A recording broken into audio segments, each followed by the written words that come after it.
Hey everyone, and welcome to Almost Cancelled. I am Peter, that is Connor, and we are going to talk about Lost in Space Season 2, Episode 7. It is called Evolution, so full spoilers for the episode as always.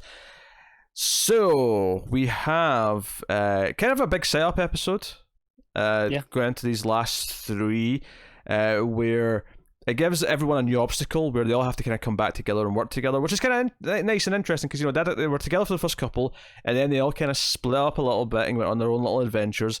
And now it's like, no, all hands on deck because now something really big is coming, and even some of the other humans are not being villains, but they're very much antagonists in terms of what they believe is right. So I will say, it does leave me slightly concerned in the fact that, I've been saying all season that the show's at its best when the family are split up and in different groups, and the banter feels a bit more natural when they're not all cramped together. Well, so I hope that doesn't get lost when they come all back together again for the last couple. I wouldn't think so, because I feel like this is going to involve a lot of moving parts, because we hear about the end of the episode, we hear, okay, we have to form a plan to try and, because it's like, okay, so there's basically what's happening is all these alien ships are coming, the robot ships are coming because of, detected signals or whatever from their engines and blah, blah, blah. And basically the people in charge want to abandon those who are down on the planet, which is over 100 people or something like that, or hundreds of people even, and just take who's on the ship. Once they get back on with the robot so they can control the engine, blah, blah, blah, and just leave everyone else behind. And to basically fix the water so that it can be used from the planet, so they can actually have enough water for everyone. It would take a lot of time to get all the ammonia they need to do that, and they're just not willing to wait. It would take over a year, and they think it's too dangerous to wait. So Maureen comes up with this plan that, hey, what about this planet over here that's kind of relatively close by? Readings say that it's got a lot of ammonia. This might work. And it's like, okay, we're going to have to do this without asking permission, which is actually Judy's idea. She's like, oh, let's just not ask for permission then, because we'll never go for it. Just do it, yeah. Yeah, and John's like, hey, that's kind of mutiny. Taking the ship where it's not supposed to go. That's definitely mutiny. Like the definition of mutiny. Yeah. So there's going to be consequences, and it has that funny beat at the end where Smith's like sitting there with a tea, because obviously we'll get to the plot where Smith kind of becomes more integrated again with the family in this episode, kind of by choice, and is a sort of necessary evil, but more on that in a bit. So we set up with this plan. So what I'm thinking is that this plan to do this is probably going to involve them all splitting up to like get so everything will work. There's going to be a lot of moving parts to it. Don will probably get involved. He's under house arrest right now because of what he did. Because of admitting that he was a smuggler last episode. So I think this says a lot of big things. This is a pretty short episode. This is only just 40 minutes long, even including credits. This is very tight compared to the other ones. And I think that was smart, because I think this episode doesn't have as much to do, but I didn't feel it stretch itself because of that. It felt like, no, they just had a shorter episode because that's all they had, and that was fine. Yeah, we talk about these kinds of episodes on a lot of shows, the moving the pieces episodes that we often talk about, where it's just like, okay, it's just setting the stage for the next part of the story. And often, on a network, for example, it's still the same length as any other episode, so so you can feel it a little bit more in comparison. This being, even if it's only 5-10 minutes shorter, you do notice it more. Yeah, because it basically consists of two plots. The plot one's up in the ship, and that is John going to the captain saying, "Hey, you almost decided to abandon my daughter last episode. I'm not happy. If you agreed make a decision involving my family, you talk to me." I was glad he said something, because it felt a little bit like last episode when Maureen found out what was going on with with John and Judy. After their predicament with the whole mine shaft thing. Then it was just kind of like, oh, I hear that everything's okay now. I heard what happened, but everything's sorted. It's all fine. I can just shrug it off then. And didn't necessarily feel like the weight of what was going on hit the other family members. I really liked to hear John actually went and said, "Hey, you almost spaced my daughter. Like, I'm not happy about it." Pretty understandably too. Yeah. But basically, he overhears a bit of a signal, and they all get kind of worried on the bridge, and he wants to know what's happening. So he goes to Don and say, "Hey, can you get me into like the records room so that I can hear what this transmission was?" And he's like, "Right now, I can't even get myself out of this room." But hey, maybe you could go talk to Dr. Smith. She's got like an office now. And he goes in and talks to her and says, "Hey, doesn't it make you feel uncomfortable that something's going on that you don't know about? You could help me." And she's like, "Hey, nice play. I've used that many a time. Look, I'll help you get in there. But you know what? You're going to owe me big time." And then he gets really pissed off that when they go down there, she just swipes her clearance badge and it just lets them in. And she's like, yeah, well, you thought I only just created a new identity. I up my clearance level quite a bit, thank you very much. She's given herself the full whammy, hasn't she? Yeah, so they go in and he's looking through the computer. There's a bit of chatting here about her never trusting anyone, and he's like, no, but you need someone to have your back. And so we get a bit of character clashing between them that maybe she'll benefit as a character and grow better. Hope. Maybe. I think that's asking a bit much, to be honest with you. A bit of a stretch, maybe, but and she learns that he does have a bit of a past where, before he joined the military, before he joined the Navy, he was, he got into some trouble and his parents made him join because of that. And, that taught him... Straightened him right out. Yeah, that taught him camaraderie, it taught him, respect and all the other things you expect to come with that. And so I actually really like the double twist that it pulled here because, they leave here because it basically... Judy's with Dawn, and he kind of lets slip that something's going on, and she's like, "Tell me." And she goes and gets Penny because she's like, "Hey Penny, you've got like a bond with Smith," and she's like, "No, I don't. Shut up."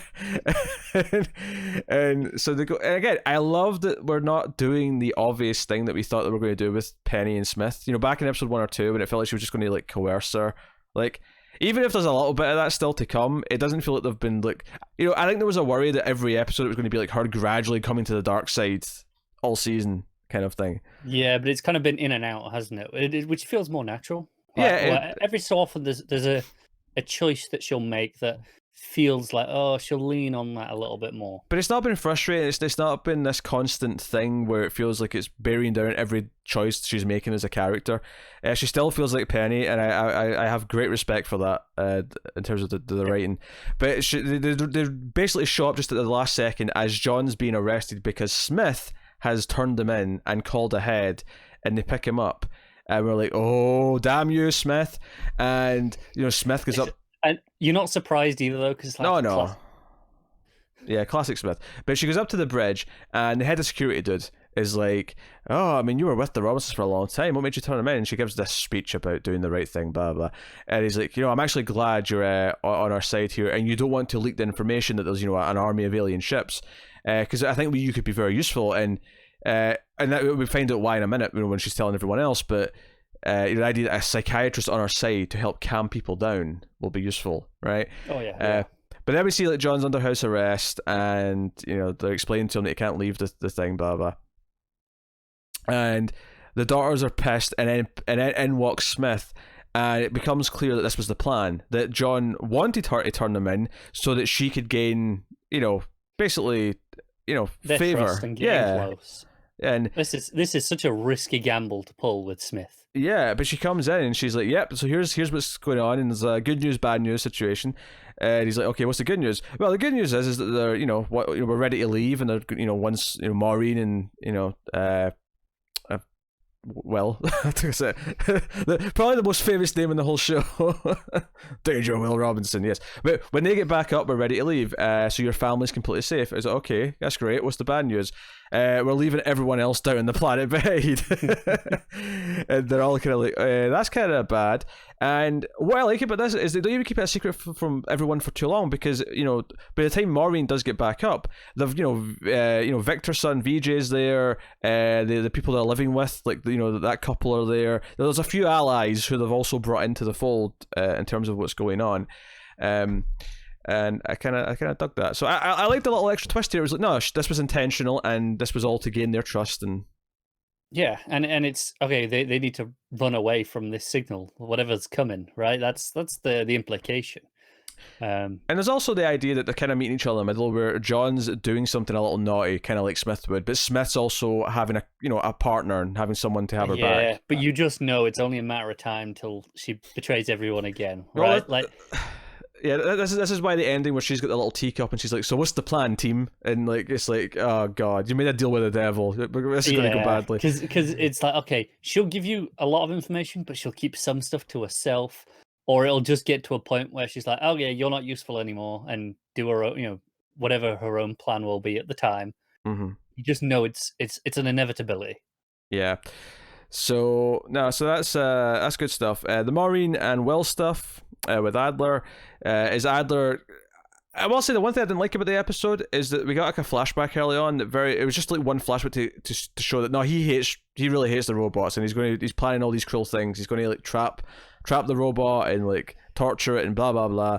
And I thought that his villainous turn this episode for the first chunk of it, where every time the robot does something with compassion, or because the robot becomes to like the horse, because Will introduces the robot to the horse, and he really likes the horse, and there's that great stampede scene where the robot protects the horse, and once the horse dies because it's too weak, he makes a little resting site, a little It's all that stuff was sweet enough and all that, but every time he's like, but it can't feel compassion. It's not a human, it's a machine, and like he keeps having these like looks on him, and I thought that, given how he's been played up until this point, it just felt a little bit too one-dimensional. And I think it was a bit too long that it went on. Like, doing it once, I kind of got, but it was like 3 or 4 times. Yeah. But he does make the right choice in the end, where, like, he's sending the robot in first because it's a trap, and he's like, nah, you know what, we'll find another way up. And he sort of like says, nah, we can't do this. Because it's when he sees that the robot's got the horse's bit with the horse's name on it, that he just can't go through with it. So they go up the normal way, and he's choosing to trust the robot because through well. So there's a nice little story there. I just felt like it kind of repeated its beats. Maybe this is the one thing that was too long in the episode, was this plot. It was just maybe 1 or 2 scenes too many. Yeah. There weren't massively long scenes, but you did feel it. I thought it was interesting that when the stampede's happening, Will tries to call the robot back and it doesn't listen. He's really concerned about that, and it's this idea is, well, okay, is it not listening to Will just because it has a moral right that it knows that no, the horse needed the protection more, like needed to be there, or well, just to clarify, it's Adler who's worried about this. It's not Will that's worried about this. Yeah. But I think Will has like a little moment of not quite getting it either, though, right? No, I mean, I think it shows that he has free will. He's not just like a slave to Will. He will, if he thinks there's a right choice to be made. To me, like, spoilers for Terminator 2, just in case you've seen Terminator 2. But to me, this is the end of Terminator 2, where Arnold says, no, like, I'm not going to follow your orders anymore because the right thing to do is for me to die. It's kind of that idea where he just knows this is the right thing, no matter what Will says is right. He's got his own intelligence and conscience. Yeah, I think that's the most likely scenario. But of course, like I say, Adler's worried about it. Will is confused by it. I think is more accurate to say, because he doesn't quite get it at first. He's like, well, why didn't it listen to me? It doesn't make sense. It always listens to me. Because he's realizing that he's listening to a kid when maybe he should be making some of his own choices. Yeah, exactly. But yeah, like, so that's fine, and they're going up.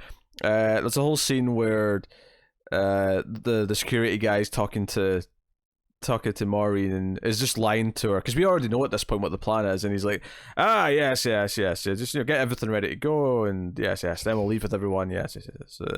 And mentions that he only arrested her husband because he can't be seen to be playing favourites, even though it doesn't really matter that he knows, because I was going to tell you anyway. I kind of believe him. Yeah, no, that makes enough sense. Admittedly, though, I think after this next part of the plan, with the stealing the ship and whatnot, they're going to be less favourable. For the Robinsons in general. Probably. I mean, once you commit mutiny, yeah, you probably do deserve to be locked up.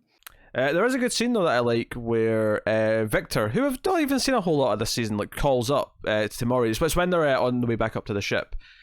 And she doesn't even know yet what the issue is. She's not heard any of this shit. And Victor's like, hey, we're getting a little bit concerned. There's been no ships down. The communication's been cut off. Like, what's going on? And Adler's like, I don't know what's happening. And he's been honest, because we know he's not been up there to hear any of this. And she's like, I'm sure it's just this or whatever. And he's like, yeah, you're probably right. And he kind of says to everyone, like, hold tight, it won't be too long now. And we know that they're all kind of doomed with the current plan. So, yeah, I thought that was effective enough. And because we know at least Victor, it's like, okay, there's at least one person down there to give us context. And VJ been up in the ship, being concerned about his dad, gives us, because I think we've done a lot this season with having like one of the Robinsons in danger. We've done it a few times, so I think it's nice for this one to not be one of them, but they're doing the right thing anyway, because it's not, because it's not just personal and we'll save our family. Yes, it's not just personal, nor is it professional. No, it's not. It's just the right thing to do. Yes. So yeah, that was pretty much episode 7 of the show. We will make sure episode 8 comes quicker than episode 7 did, because there was a bit of a gap between 6 and 7. So we will get to that as soon as we can. But the good news is that we are not keeping Lock and Key, which was potentially going to add a lot to the schedule. Luckily, we're not, so we can just finish Lost in Space instead. So that's cool. So let us know what you think of episode 7 of Lost in Space in the comments. Like and subscribe, all that stuff. Get us on the Twitters at mailed_fuzz for channel updates. If you want to support the show and the channel, everything we do here, you can go to patreon.com/mailfuzztv and give us as little as $1 per month and get some bonuses for your trouble. And you can go and check out all of our content as well, all the TV reviews we're doing. Obviously, we're doing Star Trek Picard right now every week, The Outsider from HBO, and there's other stuff coming soon that we'll be trying. So thank you very much once again for watching or listening. We always appreciate it. Keep watching TV, guys. Have you got any vanilla?